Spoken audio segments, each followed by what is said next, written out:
অনেকে ভাবে শয়তান উপাসকরা অন্ধকার বলিদান ও মন্দ আচার নিয়ে কাজ করে, কিন্তু ব্যাপারটা এত সহজ নয়। কেউ কেউ শয়তানকে স্বাধীনতার প্রতীক ভাবে, মানে আমি ঠিক করব কিভাবে বাঁচব। অন্যরা ধর্মের চাপকে প্রতিরোধ করতে এই প্রতীক ব্যবহার করে। এটা কোনো একটি উপদল নয়, বরং বহু ভিন্ন গোষ্ঠী। কারো কাছে দর্শন, কারো কাছে প্রদর্শনী, কারো কাছে অধিকারের লড়াই। আর এই সব হট্টগোলের পেছনে সত্যিই বিপজ্জনক কিছু কমই থাকে।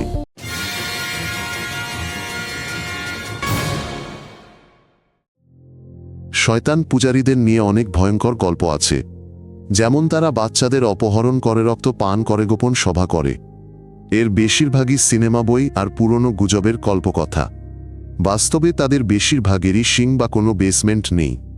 বেশিরভাগ ক্ষেত্রে এরা এমন সাধারণ মানুষ যারা সংখ্যাগরিষ্ঠের নিয়ম পছন্দ করেন না। তারা পারফরম্যান্স করে, কিন্তু এতে ভয়ের কিছু নেই। আসল কথা হলো, কল্পনাকে আসল কাজের সাথে গুলিয়ে ফেলা উচিত নয়। শয়তানিজম খুব বেশি দিন আগে আসেনি।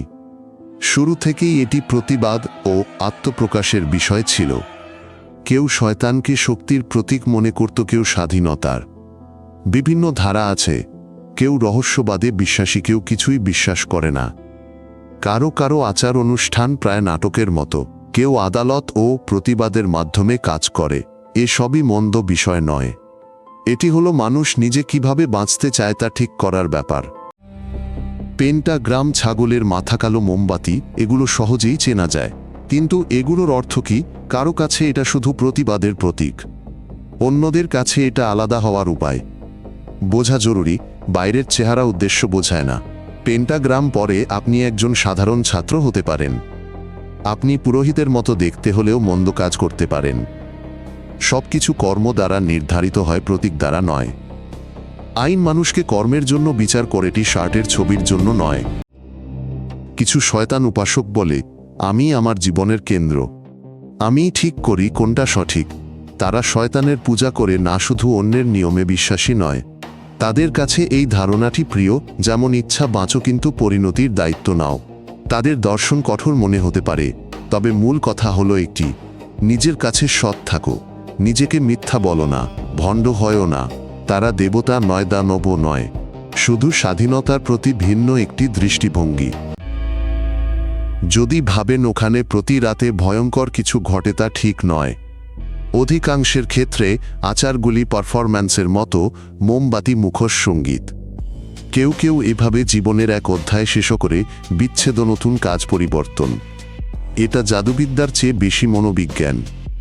এটি শক্তি অনুভব করতে এবং উত্তেজনা দূর করতে সাহায্য করে। সমস্যা তখনই হয় যখন আচারের আড়ালে সত্যিই অন্যদের ক্ষতি করা হয়। তখন সেটা আর দর্শন থাকে না, হয়ে যায় অপরাধ। এমন সময় ছিল যখন সারা বিশ্ব আতঙ্কিত হয়ে উঠত।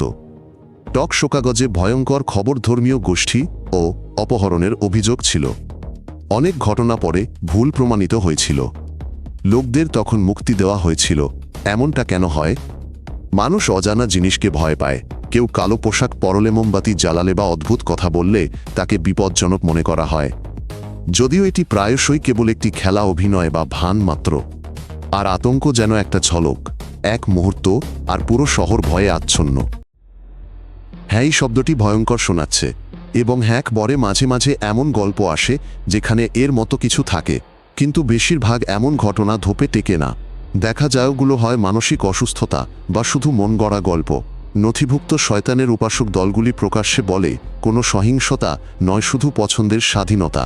তাই যখন এমন গল্প শোনেন, প্রশ্ন করুন, প্রমাণ কোথায়? কে এটা দেখেছে? আর ঘটনাটির শেষ কি হয়েছিল? ইন্টারনেট তত্ত্বকথায় ভরা, যে ধনী ও প্রভাবশালীরা নাকি গোপন আচার অনুষ্ঠানে অংশ নেয়, কিন্তু গভীরে গেলে সব ভেঙে পড়ে। একই ছবি, গুজব, অনুমান। হ্যাঁ, অভিজাতদের মধ্যে অপরাধী আছে, কিন্তু আইন ভাঙতে তাদের শয়তানের দরকার নেই। যে কোনো অদ্ভুত ঘটনা কিশোর যন্ত্র বলাটা প্যারানয়ার পথ। বরং যাচাই করুন, কোনো তথ্য প্রমাণ আছে কি, নাকি শুধু একটি ভয়ানক গল্প। তথ্য হলো যখন নথি, সাক্ষী ও আদালত থাকে, আর গুজব হলো যখন এক বুড়ি বলল।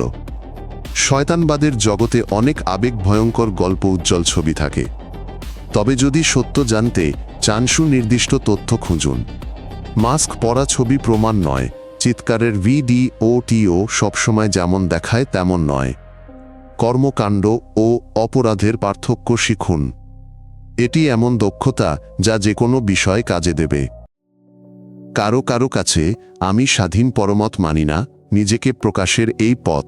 অন্যের কাছে এটা কেবল নান্দনিকতা বা নিজস্ব শৈলী। কারো কারো জন্য পরনিয়ন্ত্রিত সমাজে নিজের মতো বাঁচার অধিকারের লড়াই।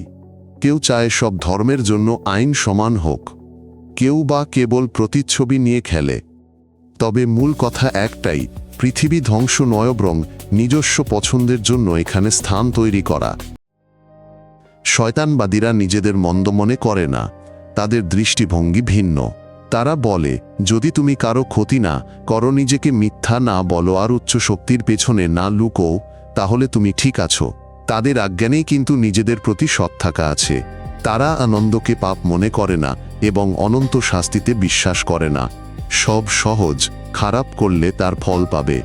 তবে যদি সততা ও সম্মানের সাথে বাঁচো, তোমার প্রতিক্রিয়া গুরুত্বপূর্ণ নয়। কিছু দল লুকায় না, তারা আদালতে যায়, রাষ্ট্রের সাথে তর্ক করে প্রতিবাদ করে। তাদের দাবি, যদি সিটি কর্পোরেশনে খ্রিস্টান স্মৃতিস্তম্ভ থাকে তবে তাদেরও থাকা চাই। স্কুলে যদি ধর্ম নিয়ে কথা হয় তবে তারাও যেন বলতে পারে। এটা কোনো জাদু নয় বরং আইনের ব্যবহার। তারা শয়তানের নাম ব্যবহার করে চাপমুক্তির প্রতীক হিসেবে। সিং তাদের কাছে গুরুত্বপূর্ণ নয়, সমান সুযোগই তাদের লক্ষ্য। তাদের সংগ্রাম মন্দের জন্য নয়, নিজেদের মতো বাঁচার অধিকারের জন্য। সঙ্গীত, সিনেমা, ভিডিও সবই শয়তানের ভয় নিয়ে অনেক দিন ধরে খেলছে। রক্তপুতুল আর বেদি থাকে সেখানে। দর্শক ভয়াল কিছু পছন্দ করে আর শিল্পীরা উস্কানি। কিন্তু সমস্যা হলো মানুষ ভাবতে শুরু করে এটি আসল। সঙ্গীত শিল্পীদের বিচার করা হয়, কনসার্ট বন্ধ হয়, শিশুদের ক্ষতি করার অভিযোগও আসে। যদিও এটি শুধুই একটি শো, একটি হরর ছবির মতো। এটি সহিংসতার আহ্বান নয়, এটি শুধু চিত্রের খেলা, যা বিরক্তিকর সত্যের চেয়ে ভালো বিক্রি হয়। কিশোরদের সবসময় বিশেষ হতে চায়, ব্যবস্থার বিরুদ্ধে থাকা, নিজের ধরন খুঁজে বের করা, অন্যদের থেকে আলাদা হওয়া। আর অন্ধকার, সৌন্দর্য, মিম, রহস্যময়তা এসবই সহজে আকর্ষণ করে। ঝুঁকি চিহ্নে নয় বরং তাদের পেছনে কে আছে তাতে। স্বাভাবিক দল আছে, আবার এমনও কারসাজিকারী আছে যারা টাকা বের করে বা মানসিক ক্ষতি করে। পার্থক্যটা বোঝা জরুরি। আর মনে রাখা, খেলা এক জিনিস আর অন্যের ক্ষতি করা সম্পূর্ণ ভিন্ন। ইতিহাসে শয়তানবাদ নিয়ে বহু আলোচিত ঘটনা ভিত্তিহীন প্রমাণিত হয়েছে। সাক্ষ্য ছিল বানোয়াট, প্রমাণ ছিল না। প্রকৃত অপরাধ ঘটেছে ঠিকই, কিন্তু সাধারণ তদন্তেই সমাধান হয়েছে, কোনো অলৌকিকতা ছাড়াই। মূলত শয়তানবাদী তকমাটি বিভ্রান্তি বাড়াত। যা বোঝা যেত না তার উপর এই নাম চাপানো হতো। পরে দেখা যেত সেখানে শয়তান বা কোনো আচার অনুষ্ঠান নেই, শুধু ভয় ছিল। অনেক ধর্মপ্রাণ মানুষ শয়তান পূজারীদের মধ্যে বিপদ দেখেন। প্রতীক, শব্দ, পরিবেশনা সবই প্রতিবাদের জন্ম দেয়। কিন্তু শয়তান পূজারীরা বলে, আমাদের নিজস্ব স্বাধীনতা আছে আর আমাদের মতো প্রকাশের অধিকারও আছে। স্মৃতিস্তম্ভ, স্কুলের ক্লাস ও চিকিৎসার সিদ্ধান্ত নিয়ে বিতর্ক হয়।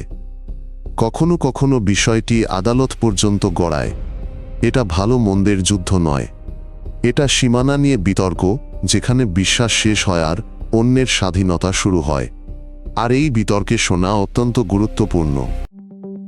এরা সবসময় প্রান্তিক বা অদ্ভুত লোক নয়। প্রায়শই তারা কেবল বুদ্ধিমান মানুষ যারা দ্বৈত নৈতিকতা পছন্দ করেন না। তারা অন্যের নিয়মের কাছে মাথা নত না করে সৎভাবে বাঁচার পথ খোঁজেন। কারো জন্য এটা দর্শন, কারো জন্য এটা জীবনধারা। কেউ নিজেকে প্রকাশ করতে চায়, কেউ বা নিজের মতো কাউকে খুঁজতে চায়। গুরুত্বপূর্ণ হলো সবাইকে এক পাল্লায় না মাপা।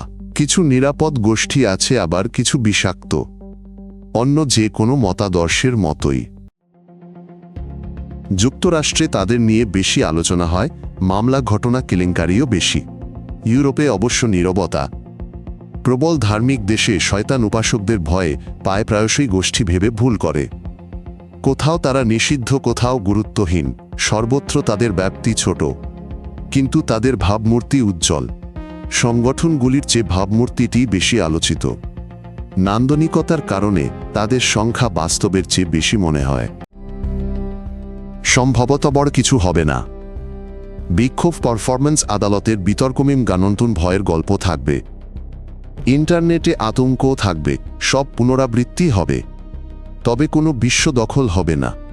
শয়তানবাদ একটি বিশেষ বিষয় হিসেবে থাকবে, কিন্তু এর প্রতি আগ্রহ কমবে না, কারণ মানুষ নিষিদ্ধ বিতর্কিত অন্ধকার বিষয় নিয়ে আলোচনা করতে সবসময় আগ্রহী।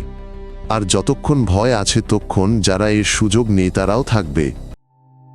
অধিকাংশ শয়তানিষ্ঠরা মন্দ চায় না, তারা শুধু চায় না কেউ তাদের জীবন নিয়ন্ত্রণ করুক। তাদের নিজস্ব দৃষ্টিভঙ্গি, নিজস্ব শৈলী, নিজস্ব কথা আছে, কিন্তু আইন না ভেঙে এবং অন্যের ক্ষতি না করে এটা তাদের অধিকার। প্রতীকগুলো চমকে দিতে পারে, তবে প্রতীকের পেছনে কাজগুলো দেখা জরুরি। যা কিছু ভয় দেখায় তার সব বিপজ্জনক নয়, আর যা কিছু ভালো মনে হয় তার সব আসলে নিরীহ নয়। সবকিছু কর্ম দিয়ে নির্ধারিত হয়, পর্দার ছবি দিয়ে নয়। যদি ভালো লাগেন পর্বের জন্য সাবস্ক্রাইব করুন। আমাদের সবকিছু সংক্ষিপ্ত ও কাজের।